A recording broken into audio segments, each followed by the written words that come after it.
하나님의 말씀 봉독해 드립니다. 오늘 하나님의 말씀은 요한계시록 2장 8절에서 11절 말씀입니다.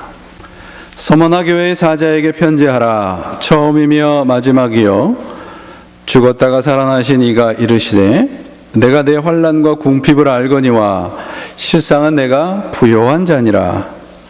자칭 유대인이라 하는 자들의 비방도 알거니와 실상은 유대인이 아니요 사단의 회당이라. 너는 장차 받을 고난을 두려워하지 말라. 볼지어다 마귀가 장차 너희 가운데서 몇 사람을 옥에 던져 시험을 받게 하리니 너희가 10일 동안 환난을 받으리라. 내가 죽도록 충성하라. 그리하면 내가 생명의 관을 내게 주리라. 귀 있는 자는 성령이 교회들에게 하시는 말씀을 들을지어다. 이기는 자는 둘째 사망의 해를 받지 아니하리라. 하나님의 말씀입니다. 오늘이 마더스데이죠. 어머니 날을 생각을 하면서 성경적인 어머니상이 뭘까 생각을 하게 됐습니다. 예수님께서 말씀하신 가족이라고 하는 것이 우리가 생각하는 그 핏줄로 얽혀진 것이 아닌 조금 더 깊은 가족의 관계를 우리들에게 가르쳐주고 있는 것 같습니다. 제가 좋아하는 이혜인 수녀님 시인으로도 알려져 있는데 어머니의 노래라는 그 시가 있어요. 어머니께 드리는 노래라는 시인데 이렇게 되어 있습니다. 어머니, 넓은 들판을 갉아먹고 사는 들쥐처럼 난 그렇게 살아왔습니다. 어머니, 당신의 허리를 갉아먹으며 그래도 당신은 웃기만 하십니다. 자식 얼굴에 웃음 짓는 걸로 허리를 대신하겠다고 하시며 당신은 그저 웃기만 하십니다. 자식들 때문에 죄인으로서 목을 매며 사시면서도 자식들 입에 밥술이라도 넣어줄 수 있어 행복했다며 당신은 그저 웃기만 하십니다. 철이 들어가는 자식들을 보며 서름도 웃어 넘길 수 있었다는 당신은 가녀린 허리를 더 자식들에게 떼어주지 못하는 게 늘 안타깝다고 합니다. 어머니, 이제는 그 가녀린 허리를 대신해 제가 당신의 허리를 대어드리고 싶습니다. 어디에 계시든 사랑으로 흘러 우리에게 고향의 강이 되는 푸른 어머니, 제 앞길만 가리며 바삐 사는 자식들에게 덜어 잊혀지면서도 보이지 않게 함께 바람처럼 끝없는 용서로 우리를 감싸 안는 어머니, 당신의 고통 속에 생명을 받아 이만큼 자라온 날들을 깊이 감사할 줄 모르는 우리의 무례함을 용서하여 주옵소서. 기쁨보다는 근심이, 만남보다는 이별이 더 많은 어머니의 언덕길에선 하얗게 머리푼 억새풀처럼 흔들리는 슬픔도 모두 기도가 됩니다. 삶이 고단하고 괴로울 때 눈물 속에서 불러보는 가장 따뜻한 이름 어머니. 집은 있어도 사랑이 없어 울고 있는 이 시대에 방황하는 자식들에게 영원한 그리움으로 다시 오십시오 어머니. 아름답게 열려있는 사랑을 하고 싶지만 번번이 실패했던 어제의 기억을 묻고 우리도 이제는 어머니처럼 살아있는 강이 되겠습니다. 목마른 누군가에게 꼭 필요한 푸른 어머니가 되겠습니다. 이 시를 읽으면서 예수님께서 말씀하신 어머니, 가족이라는 것이 뭘까 답을 얻게 됩니다. 이 시의 마지막 구절처럼 누군가에게 어머니 같은 존재가 되어 주어라. 이것이 예수님께서 말씀하시는 가족입니다. 어머니에 대한 말씀은 예수님의 가르침 가운데 복음서에 보면 2번 등장합니다. 마가복음 12장에 보시면 예수님의 어머니와 형제들이 찾아왔을 때 누가 내 어머니요 내 형제냐 그렇게 물으십니다. 그러면서 누구든지 하나님의 뜻을 행하는 사람이 내 형제요 자매요 어머니라고 말씀을 하십니다. 다른 하나의 구절은 요한복음 19장에 등장합니다. 십자가상에서 마지막 가쁜 숨을 쉬시면서 사도 요한에게 마리아 그 어머니를 부탁을 합니다. 내 어머니다. 그렇게 부탁을 하십니다. 그 순간 예수님의 어머니 마리아는 더 이상 예수의 어머니가 아니라 사도 요한의 어머니가 되었으며 사도 요한이 속해 있는 교회 공동체의 지체들의 어머니가 됩니다. 육신의 어머니이기도 하지만 신앙의 어머니가 되는 거죠. 교회는 이제 혈육보다는 믿음이 우선하는 가족 공동체가 된 것입니다. 하나님의 뜻을 행하는 사람이 내 어머니요, 내 형제요, 내 자매라고 말씀을 하십니다. 이 가족에 대한 예수님의 가르침은 상당히 중요한 의미를 우리들에게 가르쳐 줍니다. 핏줄이 아니라, 혈연이 아니라 하나님의 뜻을 행하고 따르는 태도가 바로 진정한 가족이 되는 기준이라는 것입니다. 하나님께서 우리의 가장이 되어주시고 우리 모두는 그분의 자녀가 되는 새로운 세상을 우리들에게 가르쳐주고 있는 것이죠. 그렇습니다. 교회는 바로 주님의 이러한 가르침에 뿌리를 내리고 형성된 새로운 가족입니다. 우리가 교회에 속하는 순간 우리 모두는 서로가 서로에게 어머니가 되어주고 아버지가 되어주고 형제가 되어주고 자매가 되어주는 가족이 되는 것입니다. 혈연으로 묶여진 것도 가족이지만 믿음으로 묶여진 가족은 더 큰 의미가 있는 것입니다. 여러분, 예수님의 가르침은 구약의 완성입니다. 구약의 가르침이 예수님의 가르침보다 우선되어서는 안 됩니다. 우리가 예수님을 믿지 않는다면 구약의 가르침을 앞세워도 됩니다. 그러나 예수님을 믿는 우리라면 예수님의 가르침이 앞서야 됩니다. 예수님의 가르침이 무엇입니까? 하나님의 뜻을 행하는 자가 바로 진정한 가족이라는 겁니다. 이 말씀이 무슨 의미일까요? 여러분들 복음서에 나오는 예수님의 가르침을 다 읽어보세요. 그야말로 혁명적인 말씀입니다. 그 말씀은 믿음 안에 있는 모든 것이 세상과 다르다는 것입니다. 그리스도 안에 우리가 들어갈 때에 이제 우리는 세상과 모든 가치와 목적이 달라지게 되는 것입니다. 교회가 새로운 가족이다라는 것은 단순한 어떤 혈육적인 의미보다 크다라고 하는 가르침이 아니라 우리는 이제부터 세상과 전혀 다른 가족으로서 살아간다는 의미예요. 예수님의 가르침의 핵심은 그렇다면 한 가지입니다. 우리는 이제 거룩하다, 곧 세상과 다르다입니다. 여러분 보세요. 세상에서는 능력 있는 사람, 영향력이 있는 사람이 위에 오릅니다. 그러나 교회는 모두가 동등된 입장에서 우열이 있어서는 안 됩니다. 누구는 더 재능이 있고 능력이 있을 수 있습니다. 그거는 역할이 다를 뿐입니다. 서열이 아니라 역할이 다른 것이죠. 세상은 쓸모 있는 사람을 우열을 매기지만 교회는 가장 연약한 지체가 귀히 여김을 받는 곳입니다. 만약에 이 원리가 교회에서 깨어지면 교회는 세상과 다를 것이 없게 됩니다. 세상을 지배하는 원리는 경쟁입니다.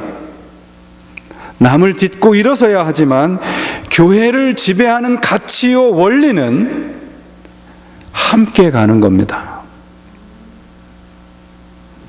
교회가 남보다 앞서서 10걸음을 재촉하는 그런 공동체가 되어서는 안 됩니다. 느려도 함께 가야 하는 거죠. 세상을 지배하는 원리는 누군가 위에서는 지배입니다. 그러나 교회를 이끄는 가치와 원리는 섬김입니다. 예수님께서 본을 보여주셨듯이 우리는 절대 남 위에 서서는 안 됩니다. 얼마나 세상과 교회가 다른가 보십시오. 학연과 지연과 혈연을 초월하는 공동체, 곧 세상의 가치가 힘을 발휘하지 못하는 공동체가 교회입니다. 이것이 성경이 가르치는 가족이요, 성경적인 교회의 모습입니다.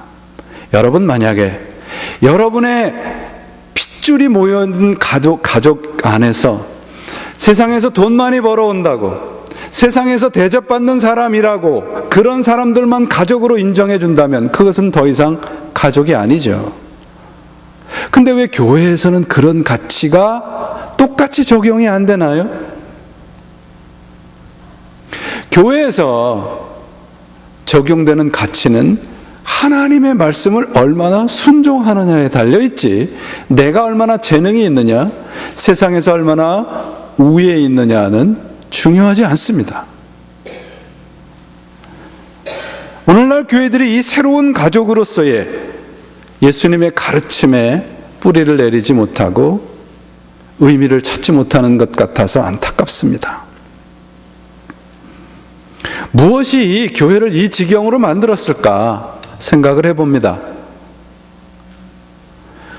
J.I. 패커라고 하는 분이 오늘날 기독교를 Hot Tub Religion이라고 얘기했어요. 여러분, Hot Tub은 뭡니까? 반신욕 따뜻하게 들어가셔서. 오늘날 교회가 그렇다는 거예요. 편안함과 안락함을 느끼게 해주는 종교가 오늘날 교회가 되었다는 지적입니다. 교회가 물론 고통과 슬픔과 어려움과 곤경에 처해져 있는 분들에게 위로를 제공하고 도와주어야 합니다. 그러나 상처받은 사람들을 대상으로 목회하는 것과 상처난 심령을 스스로 발견하게 해주는 목회는 전혀 다른 이야기입니다. 세상은, 곧 세상의 심리학은 네 자신을 발견해서 네 자신을 실현시켜라, 그렇게 말합니다. 성경은 뭐라고 얘기를 합니까? 성경은 뭐라고 얘기를 해요, 여러분? 내 자신을 버려라입니다. 성경은 처음부터 끝까지 self-realization이 아닙니다. 성경은 God realization입니다. 하나님의 뜻이 내 안에서 이루어지는 거예요. 그것을 위해서 나를 버리는 것이 진정한 신앙의 모습입니다. 왜 하나님이 우리 자신을 버리라고 말씀을 하실까요? 왜 그러실까요? 우리 안에 있는 것은 깨끗한 것이 하나도 없기 때문에 그렇습니다. 하나님이 안수하시고 성령으로 우리를 붙잡아 주지 않으시면 우리 안에는 하늘나라에 써먹을 수 있는 것이 아무것도 없습니다. 그런데 왜 자꾸 우리 자신을 실현시키려고 할까요? 세상의 가르침에 착각을 하게 만들었기 때문에 그렇습니다. 캐나다의 사회학자인 리지널드 베비라는 분이 있는데 오늘날 교회를 이렇게 얘기했어요. 오늘날 교회들이 소비자를 위한 상품으로서의 종교를 제공한다. 신앙이 이런 것이다 라고 말하는 것보다는 당신은 어떤 신앙을 원하십니까? 라고 교회들이 사람들을 유혹을 한다는 거예요. 그래서 오늘날 교회들이 믿음을 어떤 형태로든지 상관없이 사람들이 원하는 것이라면 그런 형태의 믿음을 제공하는 교회가 인기가 있다는 겁니다. 이분의 얘기를 그대로 인용을 해볼게요. 종교가 소비 품목의 하나 이상이 되면 고객이 주인이 된다.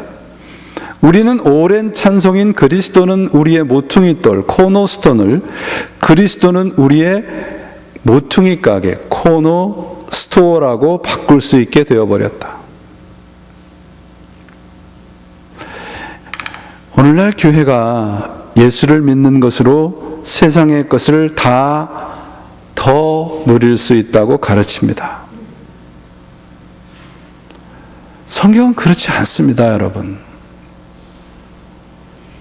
여러분이 싫어하셔도 성경은 여러분에게 평안함을 제공하는 것이 아닙니다. 그런 말씀이 아닙니다. 세상적인 평안함을 말합니다. 우리의 인간의 비율을 맞추고 우리 인간의 따뜻함을 제공하는 말들이 하나님의 말씀으로 둔갑해 버렸습니다. 믿음은 우리의 환경과 조건에 상관없이 그 안에서 평안함을 누리는 능력입니다. 믿음으로 환경과 조건을 바꾸게 해달라고 기도하는 것은 아주 초보적인 기도의 내용이죠. 십자가 없는 부활이 없듯이 고난이 없는 교회는, 예수를 믿으면 만사 형통한다고 가르치는 교회는 더 이상 예수님의 종교가 아닙니다. 오늘날 교회가 교회다워지기 위해서 훈련해야 될 과목은 그러므로 고난입니다. 서원학교회는 바로 그 훈련을 우리들에게 가르쳐 줍니다. 시인 괴테가 얘기해요. 하나님을 정말 올바르게 경배하고자 하는 자들은 고난의 성전에서 경배해야 한다. 고난을 모른다거나 고난을 싫어하는 것은 참된 신앙이 없다는 증거입니다. 오늘 본문이 서머나 교회에 대한 말씀인데요. 서머나 교회는 에베소, 우리 지난주에 살펴봤던 에베소 지방에서 약 한 60km 정도 떨어져 있는 곳입니다. 지금 현재의 계시록에 나오는 7교회 중에서 유일하게 남아있는 교회가 이 서머나 교회입니다. 여러분들이 잘 아시는 사도 요한의 직계 제자였던 폴리캅이라고 하는 분이 순교함으로 유명해진 그런 교회입니다. 이 교회에게 성령님께서 말씀하세요. 너희의 환난과 궁핍을 내가 안다. 그러나 너희의 환난과 궁핍이 바로 너희의 부요함이다 라고 말씀을 하십니다. 이들이 왜 환난과 궁핍을 당했는가 하면 자칭 유대인이라고 하는 사람들의 회방이 있었다는 것입니다. 자칭 유대인이라고 하는 사람들은 어떤 사람들인가 하면 그 당시의 세상을, 그 당시의 세계를 지배하고 있었던 로마에 굴복을 해서 그 로마에 굴복을 하지 않은 기독교를 핍박을 하는 그 로마에게 무릎을 꿇은 유대교인들을 말합니다. 로마가 기독교를 탄압하기 시작하자 그들은 로마 편에 서서 그리스도인들을 박해하는 데 앞장을 섰던 겁니다. 현실과 타협했던 거죠. 그런데 그들에게, 그 현실과 타협을 하지 않았던 사람들에게, 그 교인들에게 하나님께서 뭐라고 말씀하십니까? 너희가 부자다 라고 말씀하세요. 그리고 말씀하시기를 너희는 고난을 두려워하지 말라. 그 고난은 10일 동안 계속될 것이다 라고 말씀을 하고 계세요. 10일이라고 하는 것은 가장 짧은 기간을 말합니다. 고난이 지나갈 것이다 라는 말씀이에요. 이상하지 않습니까? 지금 고난의 한복판에서 사자에게 사자밥이 되는 그런 엄청난 고난 가운데 있는데, 하나님의 말씀은 내가 그 사자굴에서 건져내 주마, 환경을 좋게 만들어 주마, 어디에도 고난을 면하게 해준다는 말씀은 없습니다. 그러면서 말씀하세요. 너희가 있는 지금 그 모습이 그대로 너희가 부요한 자다. 고난을 두려워하지 말라. 이 말씀을 우리가 어떻게 받아들여야 될까요? 여기에 우리 기독교의 핵심이 있습니다. 이것이 교회의 참모습인 거예요. 환난과 궁핍이 우리가 부요하다, 부자의 표라는 것입니다. 세상에 속한 것이 아닌 하나님의 사람으로 섰을 때 비록 지금 어렵고 고난이 닥쳐도 그것이 하나님이 부자로 인정한다는 거예요. 축복이라는 것입니다. 우리가 예수를 믿는 사람들로서 그 부요함이 뭔가? 환난과 궁핍이라는 거예요. 고난이 축복이라는 것입니다. 아, 목사님, 뭐 고난이 축복입니까? 성경은 그렇게 말씀을 하고 있습니다. 우리가 예수를 믿으면 모든 것이 형통할 거라고 하는 생각과 믿음을 갖게 됩니다. 예수를 잘 믿으면 세상에서 어떤 보상이 있을 것이라고 생각하고 믿습니다.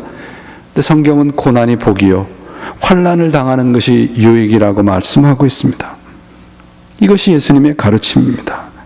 성경이, 신약 성경이 일관되게 가르치고 있는 가르침이 바로 이겁니다. 오늘날 교회들이 놓치고 있는 부분이죠. 세상에서 받을 보상이 복이라 가르치고 믿음의 보상을 고난과 환난에서 완전히 면제되는 것이라고 가르치고 있습니다. 그 결과가 무엇입니까? 자그마한 고난에도 넘어지고 그 고난 속에서 하나님을 원망하게 되고 내가 잘못 믿지는 않았는가 의혹이 들게 됩니다. 교회는 뭐라고 가르쳐야 할까요? 고난을 두려워하지 말라라고 가르쳐야 합니다. 왜요?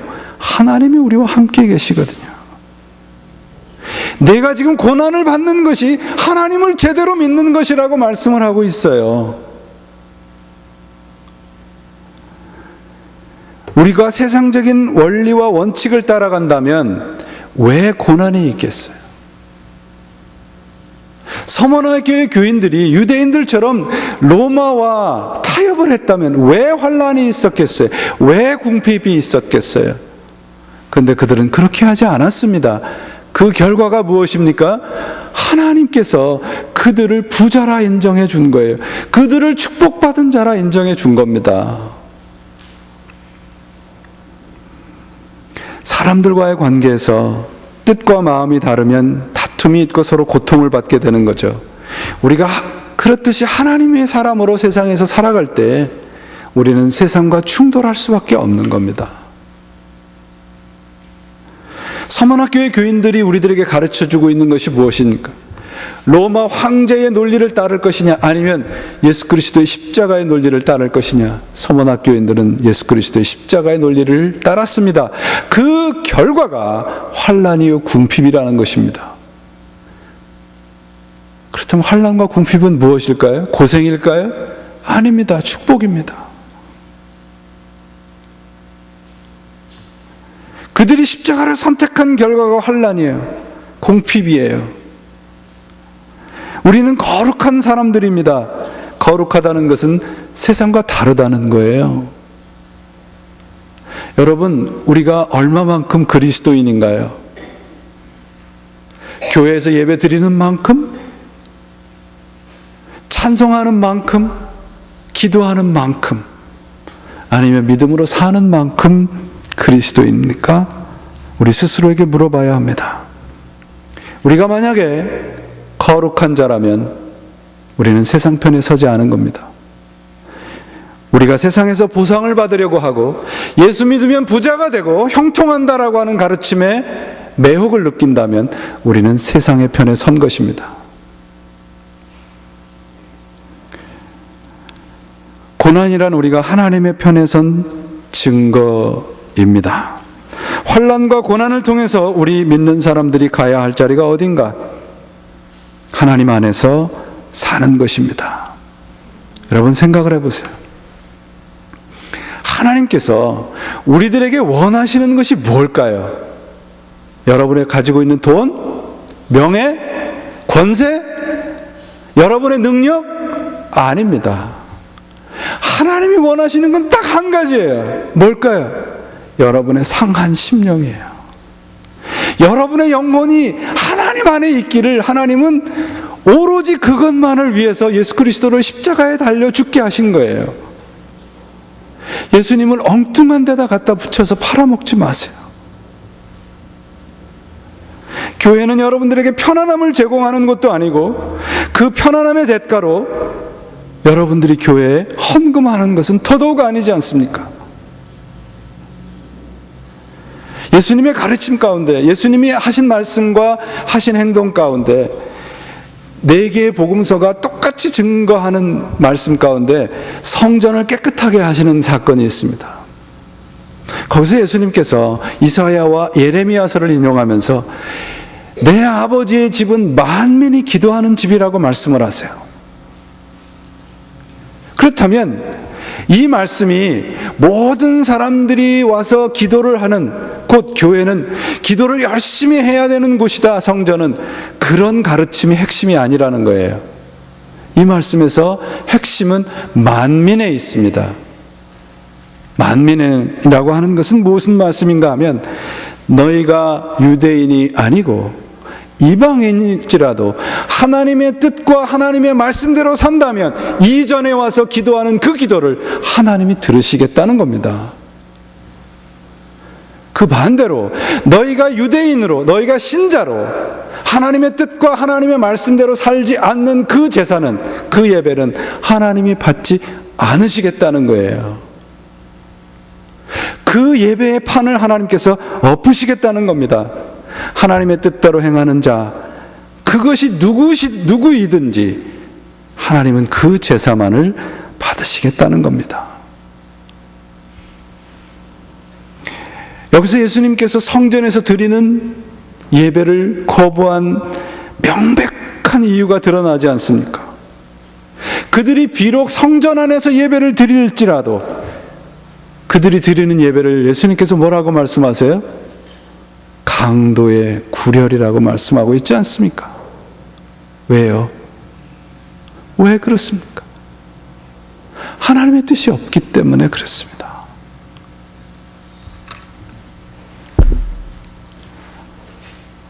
이 말씀의 성전 정화 사건을 통해서 예수님이 가르치시려고 하는 것은 오늘날 하나님의 말씀과 상관없는 기복적인 말씀들, 예수 믿으면 부자가 되고 건강하고 세상에서 머리가 되고 꼬리가 되지 않는다는 말씀은 성경에 없는 겁니다. 예수 믿으면 어떻게 돼요? 영원히 사는 겁니다. 우리의 영혼이 구원받는 거예요. 형통과 세상적인 축복을 그런 것만을 외친다면 예수님께서 성전에 있는 그 상을 들러 엎으셨듯이 오늘날 우리가 드리는 예배도 예수님은 받지 않으실 것입니다. 교회는 세상적인 평안함을 제공하는 장소가 아닙니다 라고 외치셔야 돼요. 여러분, 무당들 가운데 박수무당이라는 게 있잖아요. 박수무당이 뭔가 하면 남자 무당을 박수무당이라고 불러요. 오늘날 교회 안에 양복 입은 무당들이 너무 많아요. 또 양장으로 곱게 차려입은 무당도 있어요. 우리 신자들이 해야 할 일은 무엇입니까? 내 귀를 즐겁게 하는 그 가짜 복음의 아멘을 외칠 게 아니라 하나님의 말씀 앞에 서서 과감하게 그런 것에 아니라고 말씀을 하셔야 됩니다. C.S. 루이스가 자신의 신앙을 고백하면서 이런 얘기를 했어요. 나는 싹 행복해지려고 신앙을 가진 것이 아니라 만약에 그런 행복은 내가 싸구려 와인 한 병으로도 얻을 수 있다. 참으로 안락함을 느끼기 위해서 종교를 원한다면 나는 결코 기독교를 권하지 않을 것이다. 세속화된 우리 교인들에게 하나님의 뜻대로 살으라고 하는 말씀에 채찍을 가하기보다는 귀를 즐겁게 하고 아름다운 말로 우리의 혼만을 위로하는 말씀들에서 우리는 이제 일어나야 합니다. 그리고 땀 흘려 희생하며 제자적인 삶을 살기 위해 일어서야 합니다. 버릇도 없고 생각도 없이 살고 있는 성인 아이와 같은 우리의 신앙이라면 우리들이 스스로 돌아봐야 하겠죠. 믿음은 고난을 면해주는 지름길이나 왕도를 가르치는 것이 아닙니다. 믿음은 고난의 한복판에서 in the midst of suffering 하나님을 붙잡을 수 있는 힘입니다. 교회는 이런 믿음을 가르쳐야 합니다. 요한과 베드로가 성전 미문에 있는 안진뱅이에게 얘기하잖아요. 내게 금과 은은 없으나 뭐로 일어나 걸어라? 나사렛 예수 그리스도의 이름으로 일어나 걸어라. 그 안진뱅이의 고난 가운데 함께 계신 그리스도가 그를 일으키신 거예요. 금과 은이 아니란 말이죠. 여러분은 무엇을 믿으십니까? 교회가 믿음이라는 상품으로 세상적인 안락함과 편안함을 제공한다면 우리들의 교회는 강도의 구렬인 것입니다. 오늘 말씀의 결론이 무엇입니까? 이기는 자는 둘째 사망의 해를 받지 않을 것이다. 둘째 사망이란 영원한 사망을 말합니다. 영원한 사망에서 이길 수 있는 힘이 무엇인가요? 하나님을 붙잡는 겁니다. 고난 가운데에서도 주님을 붙잡을 수 있는 믿음의 능력을 갖출 때 우리들은 진정한 이기는 자로 살아갈 수 있습니다. 교회는 우리들의 고난에 깊이 관여하고 참여하고 같이 아파하는 공동체예요. 제가 말씀드렸잖아요. compassion이라고 하는 것. 그 말씀이 to suffer with라고 하는 뜻이라는 걸 말씀드렸죠. 우리 함께 가족으로 주님과 함께 눈물 흘리고 땀 흘리고 고난 가운데서 하나님을 더 힘차게 부여잡는 능력을 갖추어가는 것이 우리 교회가 되어야 할 것입니다. 사랑하는 여러분, 우리 모두가 받은 축복이 뭘까요? 그것은 세상과 다르다는 겁니다. 그래서 불편한 거예요. 그래서 고생스러운 거예요. 그것은 결코 저주가 아니라 바로 그것이 축복입니다. 오늘 이 어머니 주일에 우리가 부모로서 우리 자녀들에게 물려줘야 할 것이 무엇일까요? 고난 속에서도 하나님을 아버지라 부르며 섬길 수 있는 그리스도인의 축복이 우리 육신된 가족들이 자녀들에게 물려줘야 할 신앙의 유산이 되어야 할 것입니다. 이제 조금만 더 불편하시면 됩니다. 우리가 조금만 더 불편하시기로 작정을 하면 우리는 이 세상과 다른 진정한 영적인 축복을 주님 안에서 누릴 수 있습니다.